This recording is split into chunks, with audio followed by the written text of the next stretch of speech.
Hey there, folks. My name's Travis Miller, and I've got a story to tell you that I never thought I'd share. It's been locked up tight in my chest for over 15 years, but something about seeing a video on Facebook the other day, some nonsense about parents teaching their kids tough lessons, lit a fire in me. I'm 32 now, living a decent life, but I can still smell the diesel fumes and feel the sticky August heat from that day back in 2008. That's when my folks, Earl and Lorraine Miller, decided to teach me one of their so-called lessons. They were big believers in what they called hard knocks education. Everything growing up was about building character, whether I liked it or not. Let me set the scene for you.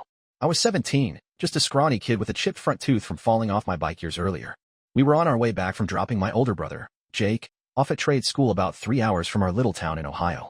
It was one of those long, boring drives through flat farmland, the kind where you're half-dozing in the backseat of an old pickup truck, listening to music on a beat-up MP3 player.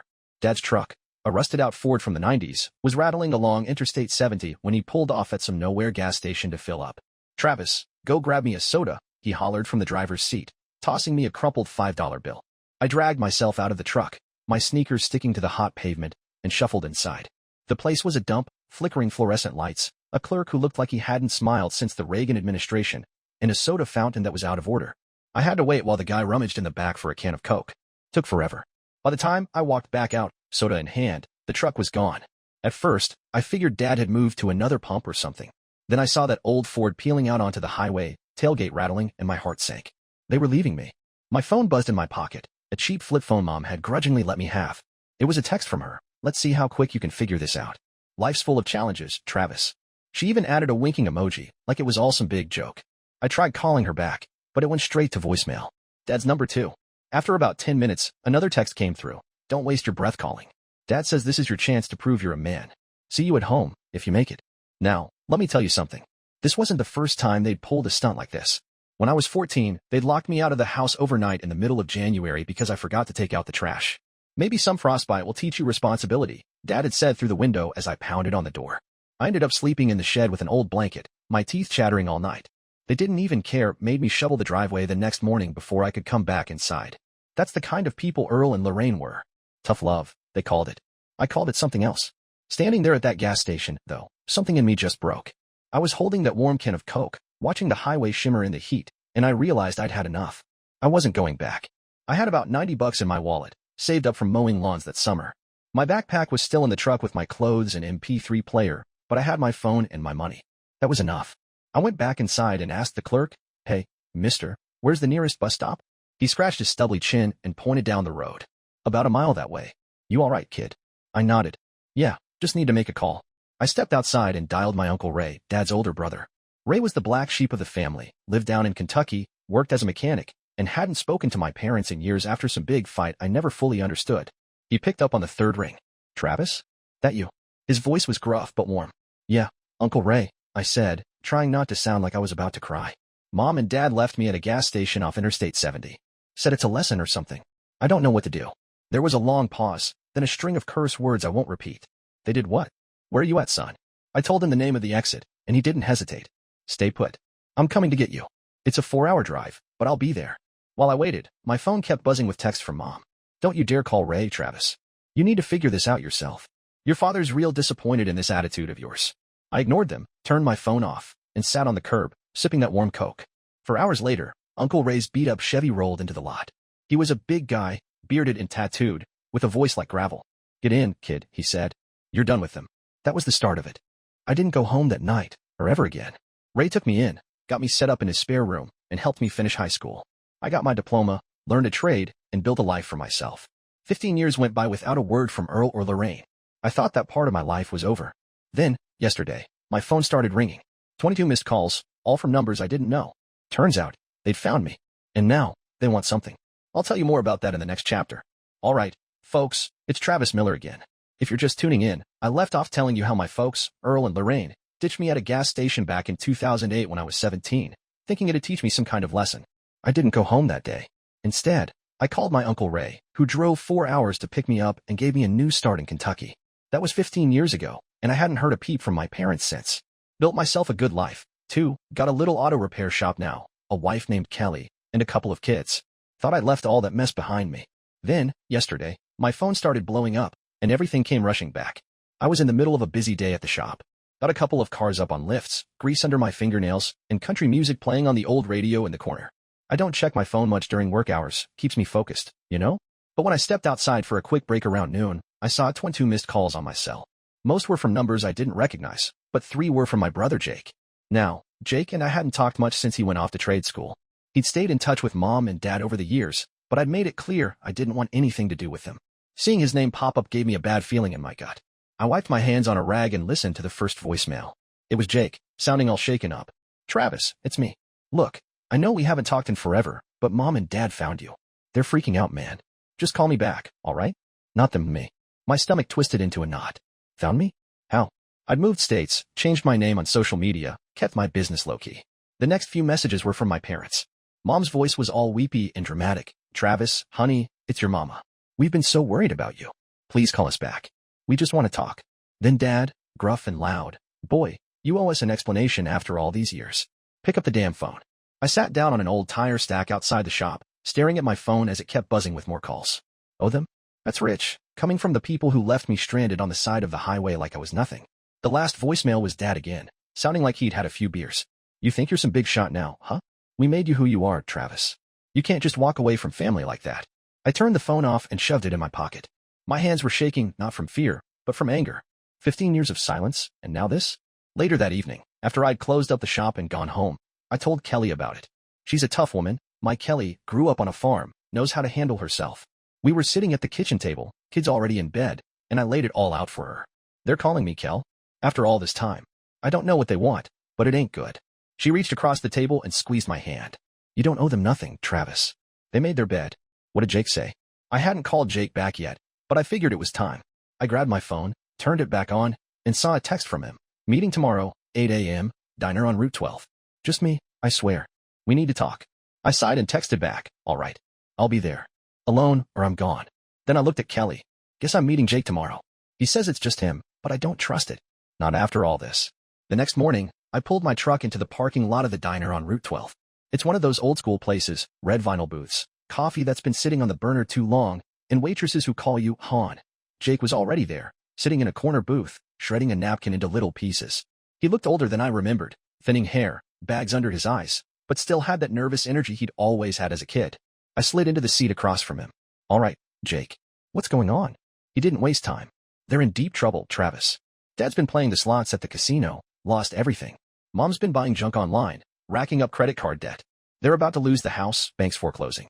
They found your shop's website a few months back, saw you're doing all right for yourself. Now they think you're their way out.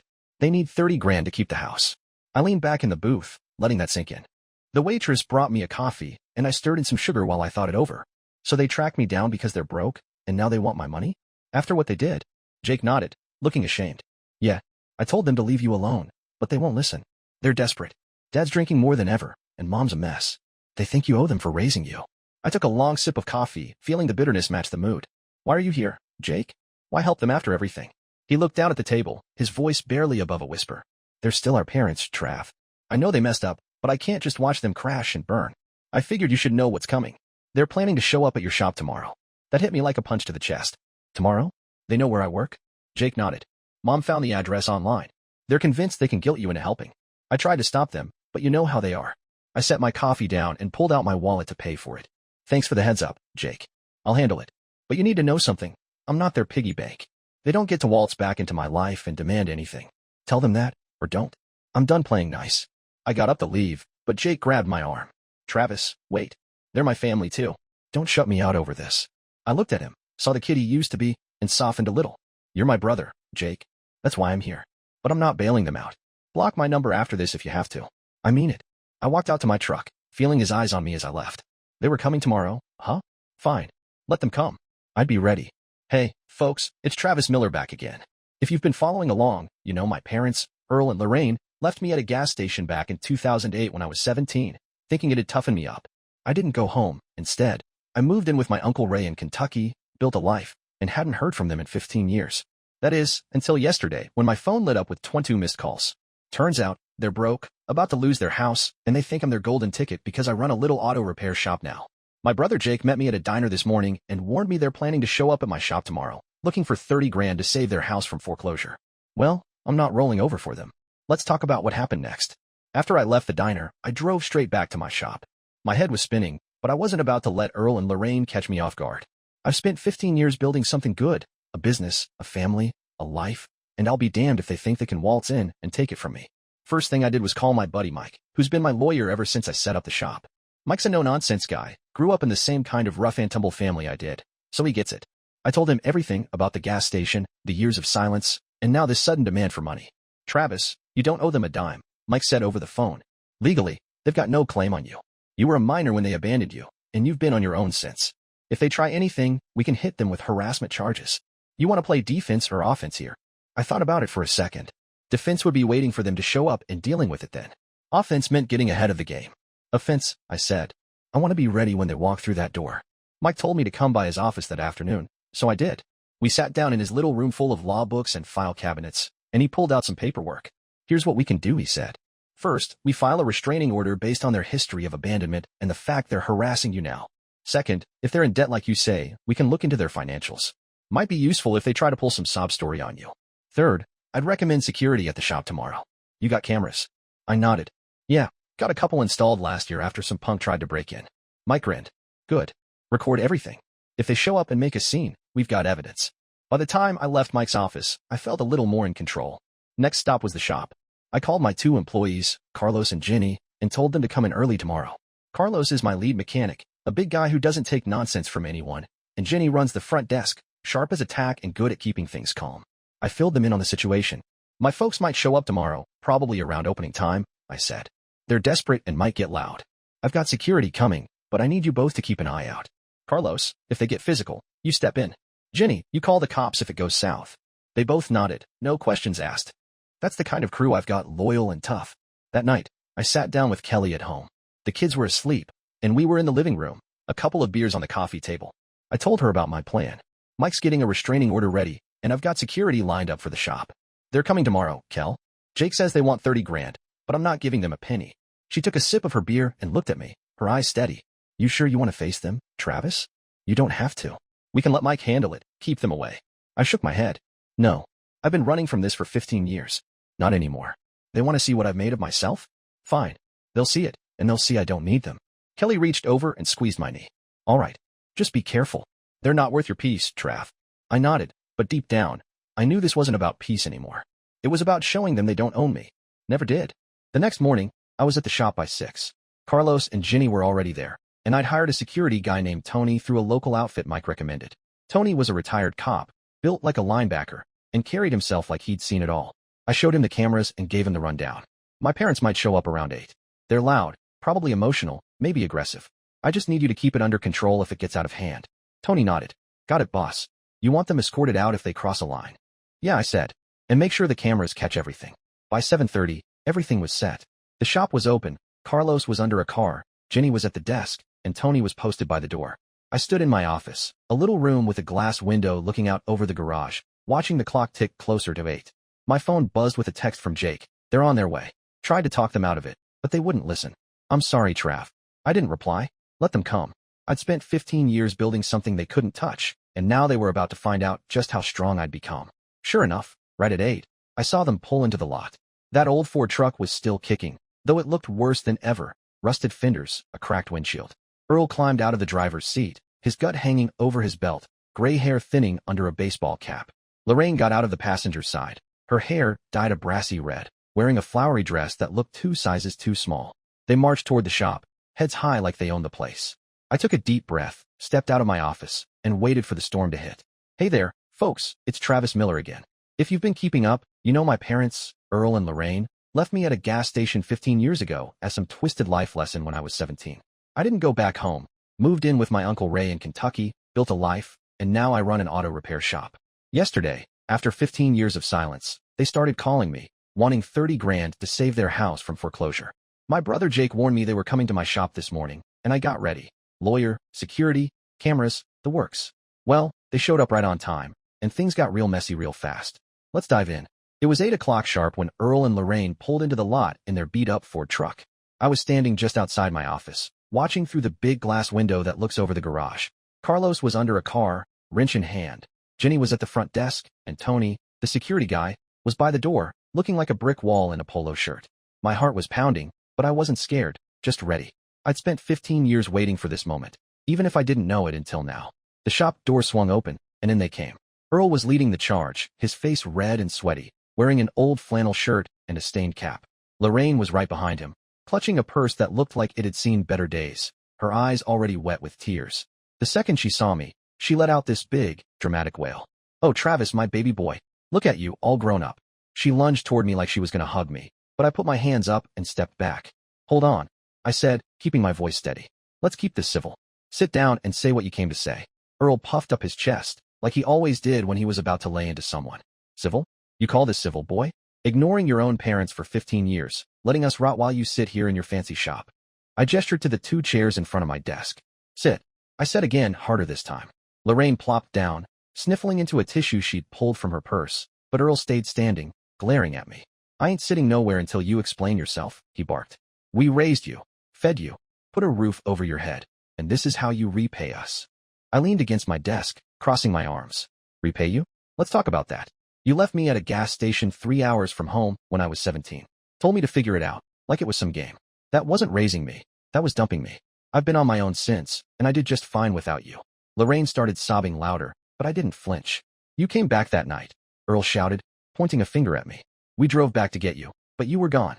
Ran off like a coward." "Yeah, I was gone," I said, nodding. "Because I was done.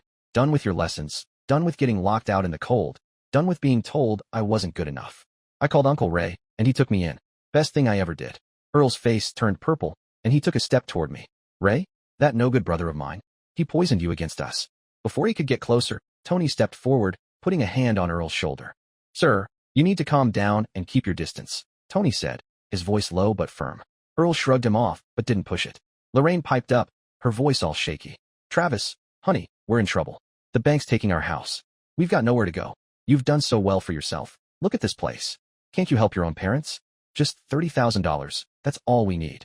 I let them stew for a second, then pulled my phone out of my pocket and hit record. "All right," I said. "Let's get this straight. You're here asking for 30 grand because you're losing your house. Why's that? What happened?" Earl scowled, but Lorraine spilled it all between sobs. "Your father's been gambling at the casino, lost all our savings. I've been buying things, clothes, jewelry, stuff to feel better, but the credit cards are maxed out. We're 6 months behind on the mortgage, and the bank's foreclosing. We've got nowhere else to turn." Earl cut in, his voice booming. "And you, with your big shot business, you're gonna let your own flesh and blood end up on the street? After everything we did for you?" I let them finish, then set my phone down on the desk, still recording. "Here's the thing," I said. "I don't owe you anything. You abandoned me, and I built this life without you. But since you're here, I did some digging. Talked to my lawyer yesterday. Turns out, your house is already in foreclosure. Bank's taking it next month. I could have bought the debt, stepped in, but I didn't. Know why? Because you don't deserve it. You made your choices, just like I made mine." Lorraine's crying turned into a full-on meltdown. "How can you be so heartless? We're your parents." Earl lunged at me again, this time swinging a fist. Tony was on him in a second, pinning his arms behind his back. "That's enough," Tony said, dragging Earl toward the door. "You're out of here." Lorraine screamed. "No, don't take him. Travis, please." I didn't move, just watched as Tony hauled Earl outside, and Lorraine stumbled after them, still wailing. Jenny poked her head in from the front desk. "You want me to call the cops, boss?" I shook my head. "Not yet. Let's see if they leave." Through the window, I saw Earl pacing in the lot, yelling curses, while Lorraine sat on the curb, crying into her hands. My phone buzzed, a text from Jake. "They just called me, freaking out." "What happened?" I typed back. "They showed up, asked for money, got mad when I said no. Security's handling it. Stay out of it, Jake." I stood there for a long time, watching them through the glass. They didn't leave right away. Earl kept pacing, and Lorraine kept crying. But eventually, they got back in the truck and peeled out. I turned to Tony. "Thanks, man. You good?" He nodded. "All in a day's work. You need me to stick around?" I shook my head. "Nah, I think that's it for now. Camera's got everything." Tony grinned. "Every second. When I got home that night, I told Kelly what went down. She hugged me tight. 'You did good, Trav.